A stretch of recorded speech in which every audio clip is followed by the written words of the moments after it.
Madame, Monsieur, bonjour. Excellente année 2015 à tous. J'espère que vous avez passé une agréable Saint-Sylvestre et que vous êtes entrés de plein pied dans cette année 2015 avec beaucoup de joie, de gaieté et surtout d'optimisme. Aujourd'hui, nous aurons une émission spéciale, histoire de vous dire merci pour votre assiduité pendant l'année 2014 et l'on sait que vous serez toujours plus nombreux à nous suivre en cette année 2015 qui débute. Avant de vous proposer le programme et de vous présenter nos invités, on va commencer tout de suite avec un invité de la DCM, le révérend général Makosso, qui est là pour nous faire le bilan de la défaite totale du diable. Bonjour révérend. Bonjour Eva, Merci d'être là, merci. Et à toute l'équipe de réalisation. Bonne année à tous les Ivoiriens. Je pense que lorsque l'on organise un programme d'ordre national, tel que ce que nous avons organisé le samedi 27 au niveau du stade Félix Houphouët-Boigny, il est plus qu'important de venir devant les Ivoiriens pour leur faire le point. Nous étions plus de 25 000 personnes au niveau du stade Félix Houphouët-Boigny, des personnes venues adorer Dieu. C'était un événement historique. Voir en une période de fête, un samedi sous le soleil battant, les personnes sorties de leur maison, venues dans le but de pouvoir prier Dieu ce jour-là, c'était un moment assez fort. Et nous tenons à remercier le directeur général des cultes qui était présent, le ministre Alain Lobognon qui a représenté le président de la République, et dit à tous les Ivoiriens que ce n'était que la première édition. C'est vrai qu'en toute organisation, tout ne peut pas être parfait à 100%, mais nous bénissons le Seigneur parce que les gens sont repartis chez eux totalement heureux. Et la prochaine édition sera pour décembre 2015. Ce sera encore, je peux le dire, 3 fois plus fort. Nous allons faire quelque chose d'inédit pour démontrer notre amour pour notre pays. Je pense que tout un chacun, nous sommes là pour remercier tous les orateurs, l'archevêque Assis Azito, le bishop César Kassé, l'archevêque Odiagi Vincent et autres, qui nous ont honorés de leur présence, qui ont participé à la réussite de cet événement. Et nous disons que pour l'année 2015, de grands défis encore nous attendent. Et nous pensons que tous les téléspectateurs de RTI2 doivent être aux aguets. À chaque fois que vous me verrez sur le plateau, c'est pour vous annoncer des programmes importants qui transformeront l'histoire de votre vie. Et à tout ce peuple qui s'est déplacé massivement, nous vous disons merci au nom de l'archevêque Assis Azito. Que Dieu vous bénisse et que Dieu bénisse la Côte d'Ivoire. Amen, qu'il vous bénisse également. Merci Amen. beaucoup, révérend Makosso. Merci pour ce programme et pour votre fidélité également à ce magazine, parce que vous êtes toujours là pour annoncer vos différents programmes, justement. Et ça démontre votre fidélité et votre confiance à RTI2. Merci beaucoup. 04 68 40 40, 04 68 40 40, 41 01 25 24. 41 01 25 24. Merci beaucoup. Madame, Monsieur, je vous le disais, aujourd'hui, nous aurons une émission spéciale. Oui, nous entrons en 2015, on est le 1er janvier, mais il est bon de se poser, de faire le bilan de l'année 2014, histoire de rectifier le tir et puis d'avancer, d'entrer sereinement dans cette nouvelle année. Raison pour laquelle nous avons décidé aujourd'hui de revenir sur les tops et les flops de l'année 2014. Qu'est-ce qui a marché? Qu'est-ce qui nous a fait plaisir? Qu'est-ce qui nous a fait moins plaisir? Qu'est-ce qui nous a fait pleurer, voire nous a déprimés? On en parlera aujourd'hui avec nos invités présents en plateau. Alors, le premier invité que je vais vous présenter, vous le connaissez si vous êtes fidèle de ce programme, et je sais que c'est le cas, c'est le docteur Brou qui a toujours été à nos côtés en 2014. Bonjour docteur. Bonjour Eva. Merci d'être là. Merci. Bonne heureuse année. Bonne heureuse année à vous également. Les Ivoiriens, à toute la RTI, Très tous bien. nos parents. Un autre visage connu de la RTI, elle est journaliste sportive et très appréciée, je le sais. Elle nous fait l'honneur de sa présence sur ce plateau parce que nous aurons pas mal de tops et de flops concernant le sport. Donc, elle est présente, Anne-Marie Nguesson. Bonjour. Bonjour Eva, bonjour à tous. Excellente année 2015 à tous et à toutes. Merci. Et puis, la touche d'humour sera assurée aujourd'hui par un invité spécial qui nous vient d'un pays voisin où il se passe trop de choses. Pardon, c'est le continent. Ah d'accord, ok. Nous venons d'un continent spécial, l'Est Tanguay. Il s'appelle Didier Laflamme. Bonjour. Bonjour madame. Je suis occupé. Actuellement, il y a trop de problèmes. Mais elle veut tout ce qui est bien, mais ce que mon tailleur m'a fait. On va Non, on va en parler. On va en parler. Excusez-moi, je suis occupé actuellement là. Très bien, on revient donc à vous, tout en précisant que cette émission est réalisée par Patricia Yeo. Alors, je vous l'ai dit, on va commencer par les flops. Qu'est-ce qui n'a pas très bien marché en Côte d'Ivoire pendant l'année 2014? On en parle sur ce plateau. C'est parti, les flops.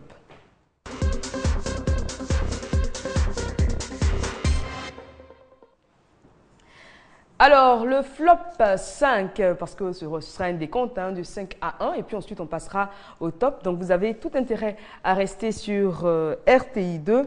Alors, on va y aller tout de suite avec le flop 5 et je vous explique dans quelques instants.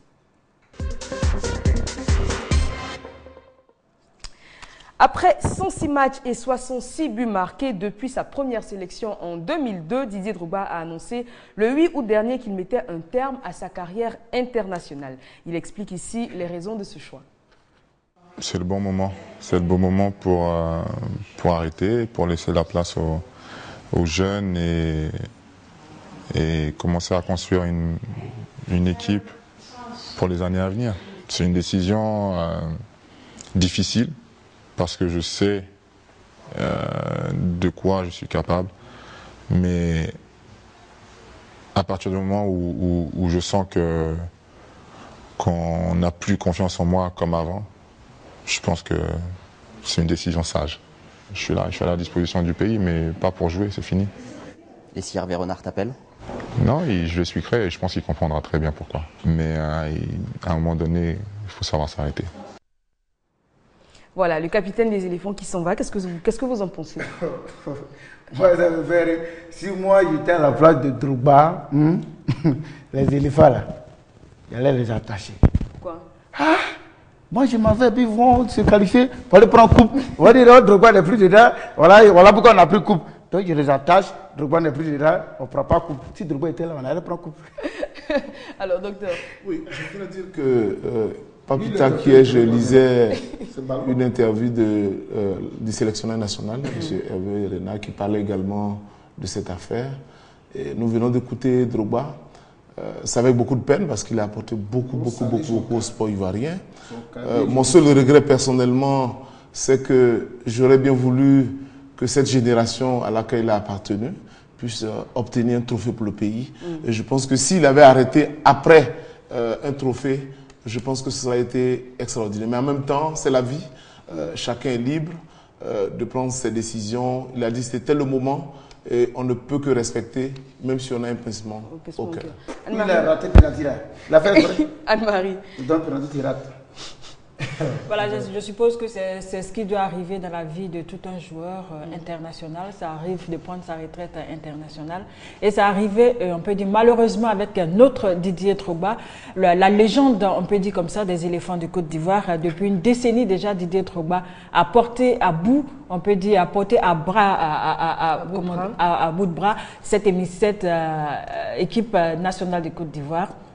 Et là, c'est avec beaucoup de déceptions que l'on a appris, voilà, tu me vois bien. Vous me faites pitié, vous les journalistes de sport, vous me faites pitié. Alors, est-ce que Yako, comment il s'appelle même, Ricardo Zama. Est-ce que tu penses que comme Zokora, par exemple, qui a annoncé sa retraite internationale et qui est revenu, est-ce que Didier pourrait revenir? Non, je ne pense pas du tout que Didier Drogba va revenir. Hervé Renard était en Europe récemment. Il a rencontré Didier Drogba, il a rencontré Yaya Touré, il a rencontré Didier Zokora et il a parlé avec eux. C'est clair, Didier Drogba ne reviendra pas sur sa décision de quitter la sélection internationale. Et comme disait le docteur Brou, c'est vraiment dommage qu'il ne nous ait pas ramené de coup parce que c'était vraiment une génération dorée, on dira, avec tous ses coéquipiers. Malheureusement, Didier Drogba s'en va sans trophée. Et ça a l'air d'un goût inachevé pour tous les supporters des éléphants et on aura toujours une très belle image de Didier Drogba parce que, comme je le disais tout à l'heure, il a été fondamental pour cette équipe ivoirienne. Disait la flamme, Alès Tanguay, quelle est l'équipe? C'est quoi votre équipe nationale? Non, l'équipe de Côte d'Ivoire, nous, quand nous sommes à Alès Tanguay, on voit ça en parti politique à l'opposition. Ils sont contre l'émergence de la Côte d'Ivoire. Mais oui! D'accord, merci beaucoup pour cette analyse. On va passer tout de suite au flop 4 et puis on explique juste après.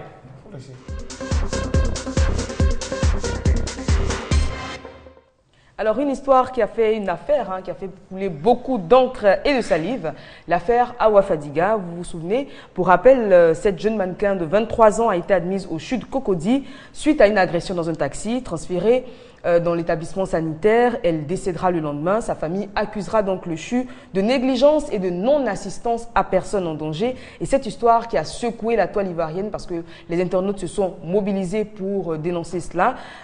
Cette histoire coûtera même sa place au directeur général du CHU de Cocody et au chef des urgences. Retour sur cette triste affaire. Awa Fadiga, mannequin de son état, n'a pas survécu aux coups et blessures. Évacuée au centre hospitalier universitaire de Cocody, elle a perdu la vie le lundi 24 mars 2014. Selon les réseaux sociaux et certaines presses locales, les parents reprocheraient la non-assistance de la défunte par les services médicaux du CHU de Cocody. Au cours d'une conférence de presse organisée ce jeudi 27 mars, le directeur de cabinet adjoint du ministre de la Santé et de lutte contre le sida a démenti cette information. Selon Dr Mamadou Kone, Awa Fadiga a reçu gratuitement les soins médicaux avant d'être soumise à un passage au scanner.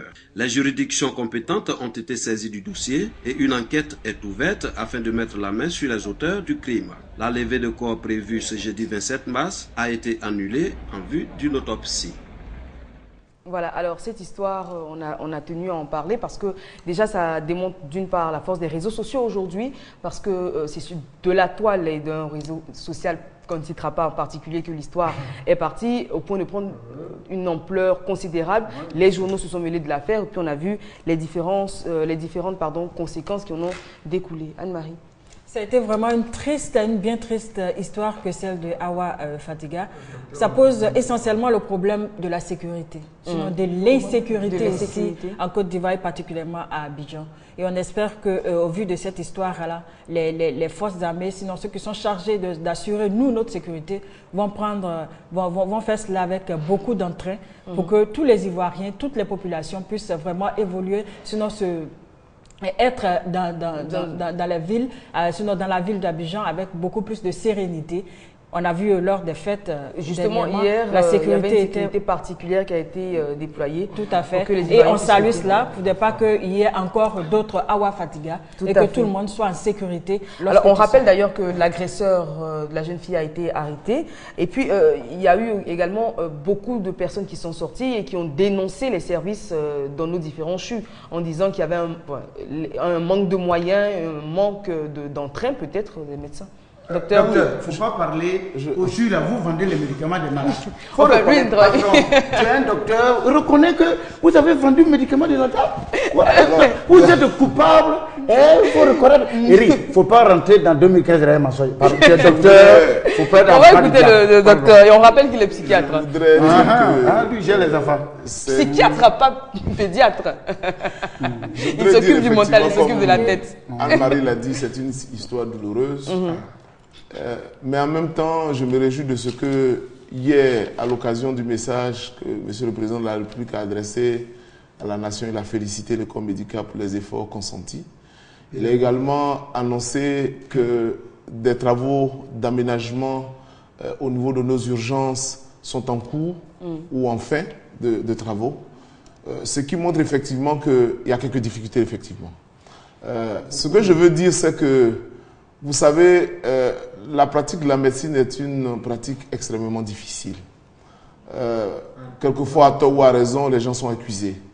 Mon souhait à moi, sans faire de polémique, c'est d'inviter le corps médical, bien évidemment avec à sa tête Madame la Ministre, à faire en sorte que nous puissions donner le maximum de nous-mêmes. Parce que nous avons travaillé, quand je dis nous, je veux parler du corps médical, avec tous les moyens que l'État a dégagés. Et aujourd'hui, il n'y a pas eu de cas d'Ebola en Côte d'Ivoire. On va en parler. On va en parler. Donc je veux dire que c'est un incident malheureux qui est arrivé et que chaque médecin devait davantage prendre conscience pour que nos populations, en même temps que la sécurité, en sécurité, en pleine confiance. En pleine confiance. Et que l'État aussi qui a pris les engagements d'équiper nos structures puisse aller jusqu'au bout. Parce que c'est un problème qui a été décrit également.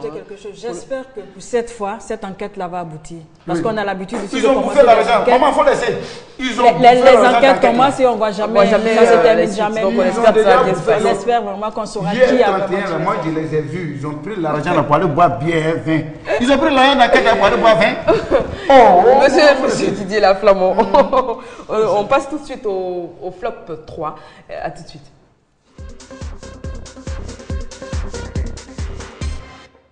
Alors malheureusement, chaque année passe avec son lot de décès. Hein, des personnes qu'on aime et même qu'on admire nous quittent. 2014 n'aura pas dérogé à cette règle. Certains artistes nous ont quittés, notamment Johnny Lafleur, et des femmes de valeur également comme Botilou Rosalie ne sont plus. On regarde, on se retrouve dans quelques instants. Alors, Diabostek, le grand batteur d'Ernesto Guégué. La nouvelle est tombée ce 25 octobre 2014.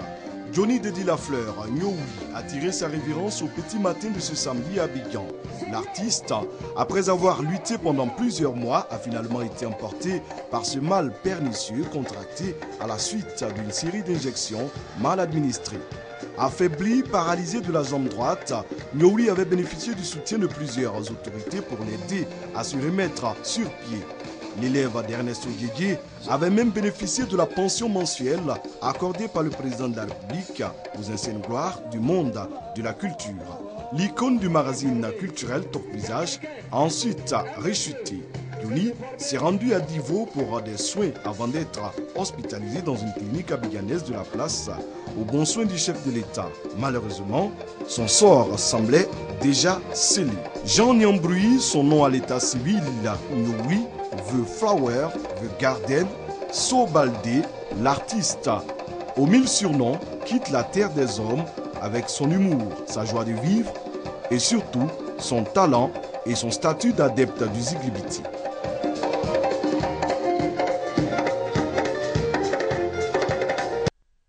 Marché Cocovico, dans la commune de Cocody. Il est 14 h ce lundi 15 décembre et les bureaux de la maîtresse des lieux sont encore fermés. Et pour cause, les commerçantes sont en deuil. Le marché vient de subir une lourde perte. Botilou Rosalie, présidente de la coopérative des commerçantes de produits vivriers de la commune de Cocody, Cocovico, est décédée dans la nuit de dimanche à lundi. Elle a rendu son dernier souffle aux environs de 2 h du matin ce lundi. Elle aurait été victime d'un malaise. Au marché Cocovico, comme à sa résidence, tristesse et désolation se lisent sur les visages. La douleur est incommensurable parce que quand elle travaille avec quelqu'un au-delà d'être son employé ou quoi que ce soit, elle est une mère. Et jusqu'à hier à 23 h, j'avais ma mère, sa mère à la clinique. C'est très douloureux. Femme au mérite et au dynamisme reconnu, figure emblématique du secteur du vivrier en Côte d'Ivoire, Botilou Rosalie venait d'être nommée membre du Conseil économique et social. Membre du réseau des opérateurs économiques du secteur agroalimentaire de l'Afrique de l'Ouest, présidente de la Confédération nationale des acteurs du vivrier, Botilou Rosalie quitte la terre des hommes sans avoir pu réaliser ses nombreux projets en faveur des femmes du secteur du vivrier. Voilà, malheureusement, ces personnes nous ont quittés. On va rendre également hommage à un artiste qui est parti le 25 novembre dernier, Almighty, le dieu du swing, qui nous a quittés également. C'était l'un des pionniers du rap en Côte d'Ivoire. Malheureusement, il est parti. Voilà, il a chanté le jour de ma mort. Et puis, on va rendre également hommage à un animateur émérite de Fréquence 2 qui nous a quittés, qui a déposé à jamais le micro. C'était le 5 décembre. Michael Lance Ouattara. Et voilà, il animait Nzuelenga sur Fréquence 2 tous les soirs. Et il nous a également quittés. Alors, qu'est-ce qu'on peut dire pour cette page triste? Je voudrais dire oh non, c'est un sujet sérieux, on ne va pas blaguer là-dessus. Ce sont des nouvelles très tristes. Quand je parle pense à la dame Rosalie, qui est un modèle de bataille, un modèle de réussite, et qui est décédée dans ces conditions. Quand j'ai vu dans les journaux, moi-même, j'ai été complètement sonné. Toi, tu es docteur, en même temps que l'artiste ou les deux artistes que vous avez cités. Mais je voudrais en même temps profiter de l'occasion pour m'interroger. Voilà, la mort, le mystère de la mort en Afrique. À côté du mystère, on a parlé tout à l'heure de sorciers. Oui. Je voudrais que, en tant que médecin, inviter les uns et les autres à commencer des bilans de santé. Parfois, il y a des morts, effectivement, qui surviennent dans des conditions parfois bizarres, c'est vrai. Ça peut être dû à des mystères de notre continent ou de nos pays, donc les gens parlent de sorcellerie. Donc on va inviter tout le monde à faire des bilans de santé. Voilà, parce que j'ai remarqué quelque chose, c'est que souvent, on a des maladies qui commencent de façon silencieuse. Très bien. Je prends un exemple comme le diabète, qu'on appelle tueur silencieux. Ça, c'est une maladie de Alors, on va penser également à tous ces illustres anonymes qui ne verront pas l'année 2015. Et puis, si vous avez perdu un proche, évidemment, nous sommes de tout cœur avec vous. On va retourner un peu au sport avec le flop 2.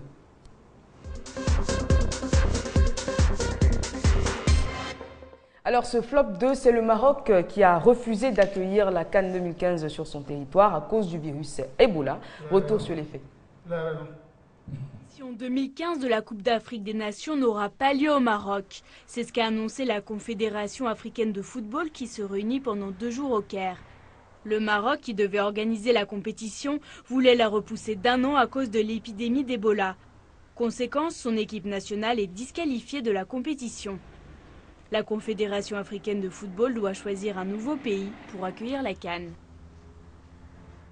Voilà, alors Anne-Marie, la CAF a donc sanctionné le Maroc qui voit son équipe privée de CAN 2015 et finalement la Guinée équatoriale accueille cette grande compétition.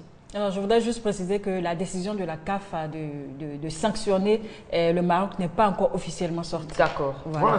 Ça sera le 17 janvier, il y aura une réunion de la CAF. C'est là que va se décider les sanctions qui seront prises à l'encontre, bien sûr, de la Fédération marocaine de football. Pour l'instant, c'est encore le suspense continue de durer. La Fédération marocaine attend de savoir ce qu'il attend. En ce qui concerne ce qui est clair, c'est que c'est la Guinée équatoriale qui va... C'est la Guinée équatoriale qui va organiser la CAN 2015. Quand les éléphants jouent là, vous prenez des comprimés, non, pour que... non, on est habitué, au fait. On est habitué? Oui. Ah, en tout cas, on ça a se le voit. cœur solide. Il n'y a rien qui met au quartier. Hein. À Bobo, ça tombe, il y a beaucoup de gens... Nous, on sait déjà à quoi ça mais vous tombe. êtes toujours là. Hein, oui, on est toujours là, on n'a pas le choix. Ricardo Zama, lui, il est très fort. C'est bien. Alors, on va passer tout de suite au flop 1.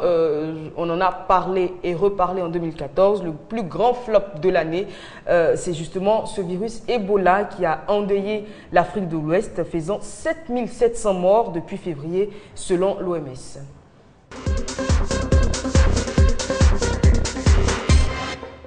Voilà, justement, on va regarder ce reportage qui parle de ce virus. À tout de suite. La fièvre Ebola continue à se propager. Guinée, Sierra Leone, Libéria et ces cas importés au Nigeria et au Sénégal. 500 nouveaux malades cette semaine pour un total de 3000 personnes infectées. Le virus a déjà fait plus de 1500 morts et il continue de se répandre. Sur le terrain, c'est le chaos. Ici au Libéria, les hôpitaux sont fermés et les malades livrés à eux-mêmes. Jusqu'ici, plus de 240 membres du personnel médical ont été infectés et au moins 120 sont décédés. Un soupçon d'espoir est néanmoins apparu avec la guérison, selon les autorités sanitaires américaines, d'un médecin et d'une infirmière grâce à un traitement expérimental. Des Guinéens estiment que le virus est une invention du gouvernement pour faire oublier les autres problèmes du pays. Certaines croyances populaires affirment également que la maladie a été importée par les Blancs pour tenter d'éradiquer la population africaine. Une quarantaine à ciel ouvert. Dans ce quartier de Monrovia, la capitale du Libéria, 75 000 habitants se sont réveillés mercredi, encerclés par un cordon de militaires et de policiers lourdement armés. Ça suscite tout de suite les paniques. C'est ça que la plupart des cas risquent d'augmenter les dangers parce que les gens s'enfuient. Ils ne respectent pas les consignes sanitaires, les quarantaines, l'isolement, etc. Et ça peut répandre le virus plus que les voies normales.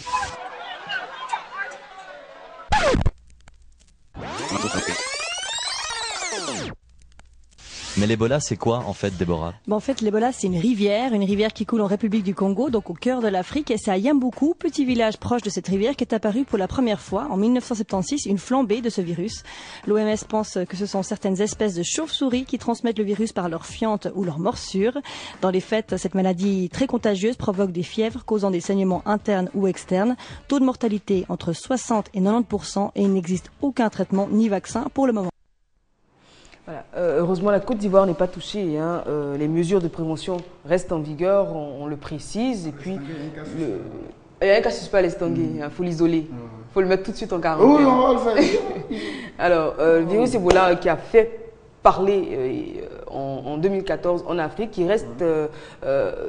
qui fait toujours des ravages dans certains pays, notamment le Libéria, la Guinée également. Dieu merci, on l'a dit, la Côte d'Ivoire n'est pas concernée, mais il faut toujours faire attention, respecter les mesures d'hygiène, se laver les mains, éviter les contacts physiques. Là, c'est le début de l'année, c'est le moment propice pour les bises, les accolades et tout. Je pense qu'il faut toujours éviter. En 2016, elle s'appelle comment maintenant? Elle a enlevé Tigresse sur son nom. Tigresse, c'est... Viande de brousse. Viande de brousse, elle a enlevé Tigresse. Maintenant, ceux qui appellent leur chérie par le nom de caresse, ma biche, comment tu veux? Il ne faut plus m'appeler ma biche, il y a Ebola.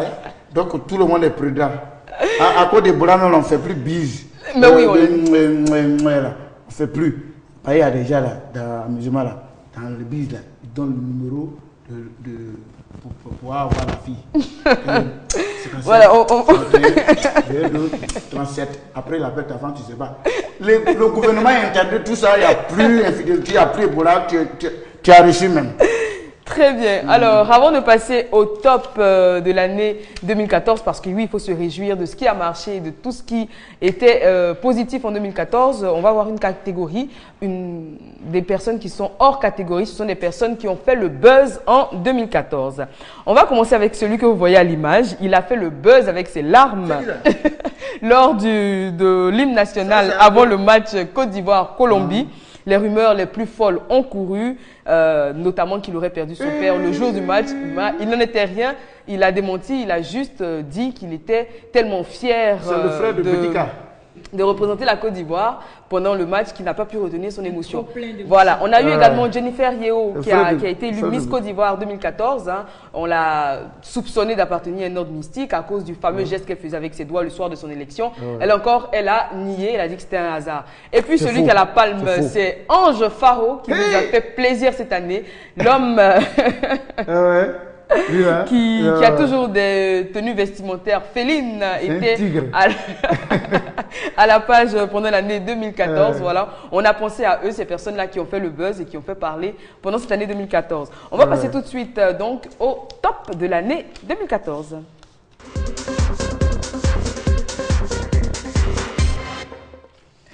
Alors, top 5, et puis on en parle juste après.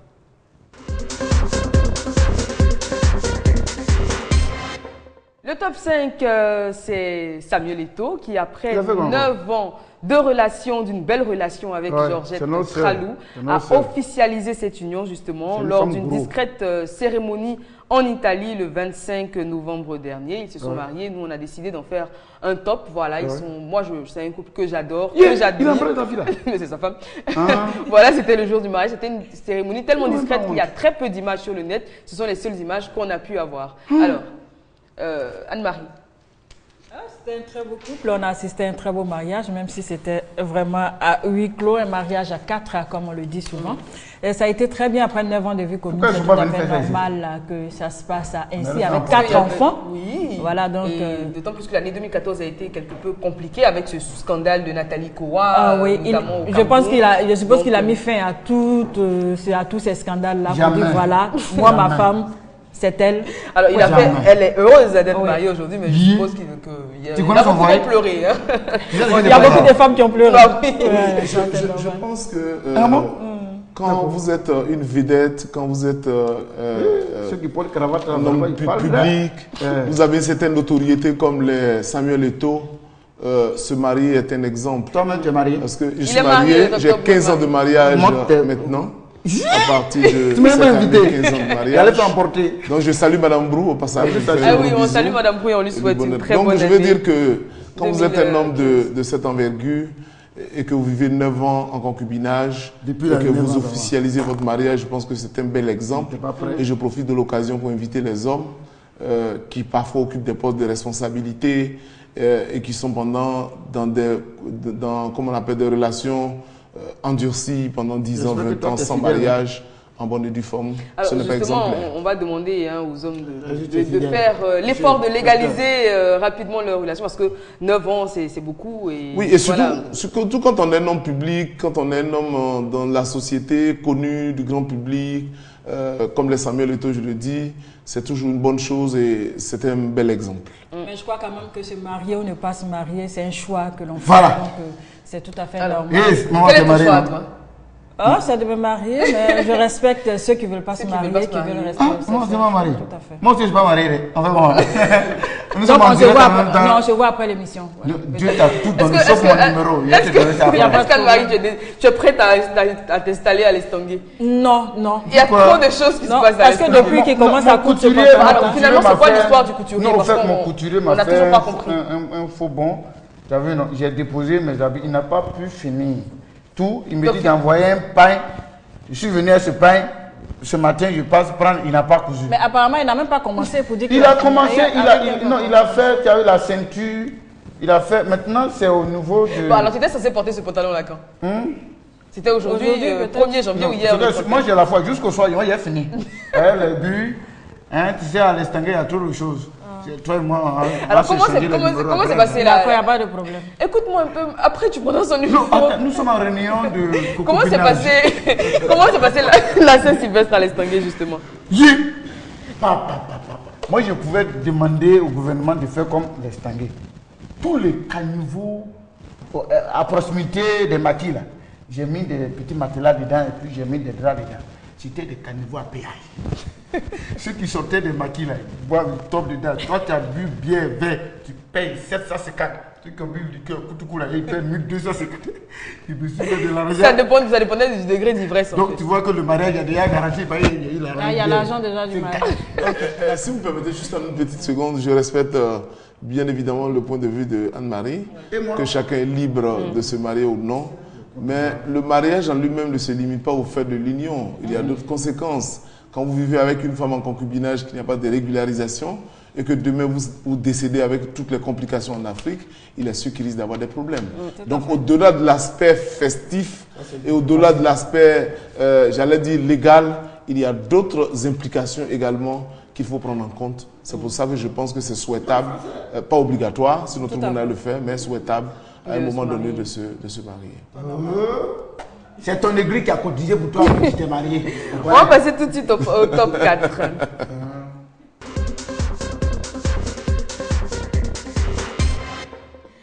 Alors, malgré le départ du capitaine des éléphants Didier Drogba, la Côte d'Ivoire s'est qualifiée pour la CAN 2015. On regarde cet élément. Opération qualification réussie pour les éléphants de Côte d'Ivoire face aux Lions indomptables du Cameroun en obtenant le match nul. Dès le début de la rencontre, les éléphants s'installent dans le camp camerounais. L'attaquant ivoirien Lassina Traoré en pointe peine devant le portier camerounais. 0-0 à la mi-temps. En seconde période, Folke Vinke et ses garçons sont décomplexés, effrayant le portier ivoirien Go Sylvain qui tient sa cage. 57e minute, descente musclée des éléphants dans la défense camerounaise. La combinaison est parfaite entre Yaya Touré et Yao Kwasi Gervais. Le capitaine des Lions indomptables, Stéphane Dia, est obligé de prendre ses responsabilités. Attention au carton, je ne sais pas quelle est la couleur. Le rouge. Match plein de suspense, éléphants et Lions indomptables se sont neutralisés. 0-0. Les éléphants seront donc du rendez-vous équato-guinéen à Kinshasa. La RD Congo, 3e du groupe D, a battu la Sierra Leone 3 buts à 1. Comment a-t-il pu rater pareil? Alors Anne-Marie, ce fut difficultueux comme dirait Ricardo Zama, mais c'est fait, la Côte d'Ivoire. De façon trapézoïdale. est qualifiée donc pour la CAN 2015. Alors quel espoir finalement de coupe pour la Côte d'Ivoire? Espoir dans ça là. Alors c'est plus ou moins une nouvelle équipe avec beaucoup de nouveaux joueurs qui sont oui, entrés en sélection. Oui, c'est passé beaucoup de choses. C'est clair que cette difficile qualification pourrait s'expliquer par cet effet. La sélection même est en voie de renouvellement. On a eu un nouvel entraîneur. Renouvellement, pas disparition. On a eu un nouvel entraîneur qui a quelque peu remanié cette équipe-là. Alors justement, qu'est-ce que vous en pensez d'Hervé Renard? Hervé Renard, c'est quelqu'un qui a du caractère. Il a beaucoup de caractère, il a un caractère trempé. Ils vont honner le pauvre monsieur. Non, je suis désolée. Son joli CV là, les éléphants vont salir ça pour le donner. Non, ils n'ont rien fait, donc on ne va pas faire d'apologie. Quand ils ont joué contre Cameroun 4-1, oui. Il a appelé la mouchi, il dit la mouchi, mais je ne comprends pas pourquoi ces éléphants sont bizarres. D'accord. Faut t'asseoir là, faut pas démissionner. Justement, on est à la même temps que le Cameroun. Tout à fait. C'est l'histoire footballistique, on dirait, entre la Côte d'Ivoire et le Cameroun date de longtemps. C'est une histoire d'amour, de haine, de je t'aime moi non plus, justement. Voilà. Et donc, qu'est-ce que vous en pensez de cette opposition? Bon, chaque match a sa réalité. On ne va pas déjà prédire ce qui va se passer. Est-ce que vous avez espoir dans cette sélection? J'ai toujours de l'espoir. J'ai toujours de l'espoir. Les éléphants de Côte d'Ivoire, c'est des gens qui portent le maillot de la Côte d'Ivoire. Ils sont conscients qu'ils font quelque chose pour la Côte d'Ivoire. Il peut arriver qu'on n'ait pas de coupe depuis qu'ils sont là, mais ça peut s'expliquer. L'espoir est permis. Les éléphants de Côte d'Ivoire peuvent faire une très belle prestation à cette CAN 2015. Tout est encore permis. On vous paie pour dire des choses comme ça. La Côte d'Ivoire a tous les atouts De mon point de vue d'observateur, je ne suis pas spécialiste en matière de sport, mais il reste une valeur, c'est l'état psychologique. Vous savez, en général, quand on encaisse un but, les journalistes sportifs le savent, ça devient très compliqué. Quelques rares fois, on a essayé de remonter la pente, mais je pense qu'on a besoin d'avoir du caractère. Et c'est ça qui fait le Cameroun en fait. Voilà. Ce sont des garçons de caractère. Voilà. Vous pouvez battre un pays comme le Cameroun 2-0, mais ce n'est pas très suitant qu'on n'a pas encore sifflé que vous avez gagné le match. C'est ça. Mais nous, si on a 2-0, la probabilité de revenir à la hauteur est pratiquement chose. Non. Il y a la pression. Non, tu es bien. Il y a la pression. Merci beaucoup. Merci. Il y a la pression. Donc je pense qu'ils ont besoin d'être encouragés, d'être encadrés aussi. En même temps qu'il y a la technique d'apprentissage, mais il y a la psychologie pour dire que si on prend un but et c'est arrivé, on peut revenir. On est un peu trop défaitiste en fait. Voilà, on est très défaitiste. Et ça, c'est un peu dans le comportement général des Ivoiriens.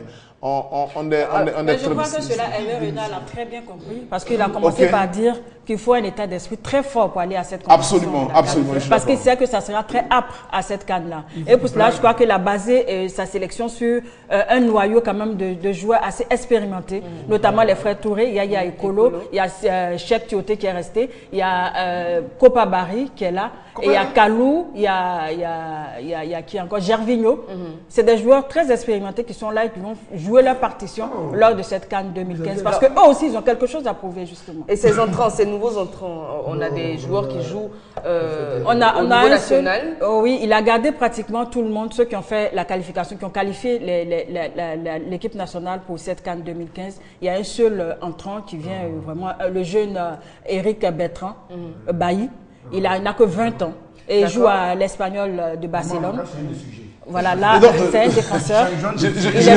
On a tout à l'heure on parlait de série. Respectons les Ivoiriens, les Ivoiriens nous regardent, changeons de sujet, c'est mieux. Non, mais pas changer de sujet. Pardon. Aujourd'hui, c'est jour de fête. Eva, laisse-moi lui dire un mot. Parce que tous les Ivoiriens disent non, laissons les éléphants, laissons les éléphants. Mais quand les éléphants jouent, ils sont toujours. Mais justement, il y a cette histoire entre les éléphants et les supporters. Tu vas regarder tous les matchs. C'est ça, c'est tout. On parle de supporters Mazo parce que c'est une expression qui est rentrée dans notre langage.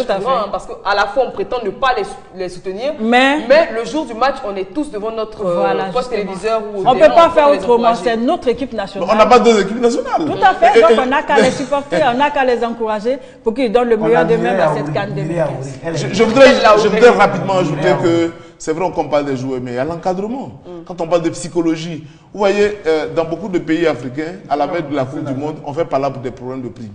Comment avec ça on peut avoir des résultats? Il faut que l'environnement... Non, je ne parle pas de la Côte d'Ivoire en particulier.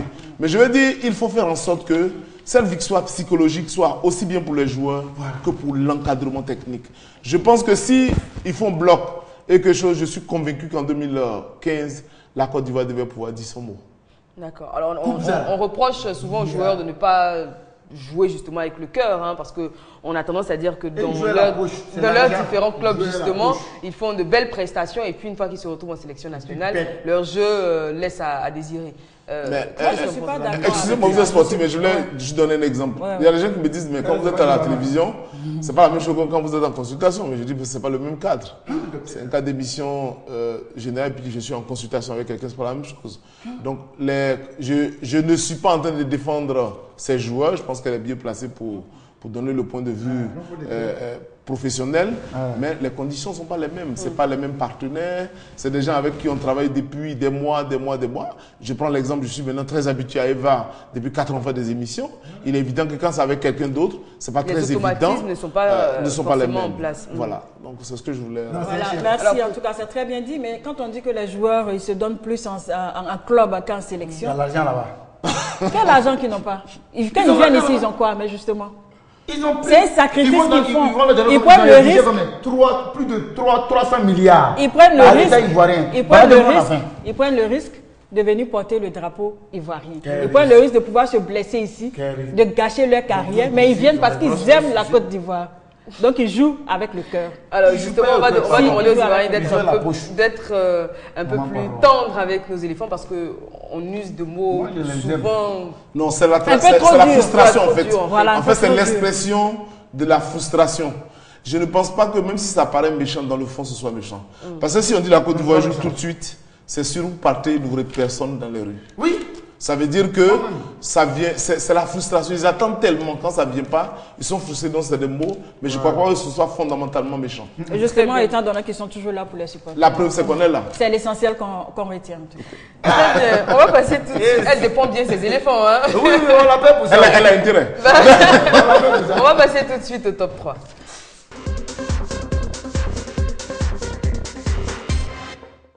Alors, il a fêté ses 20 ans de carrière, une célébration grandiose à la mesure du talent de ses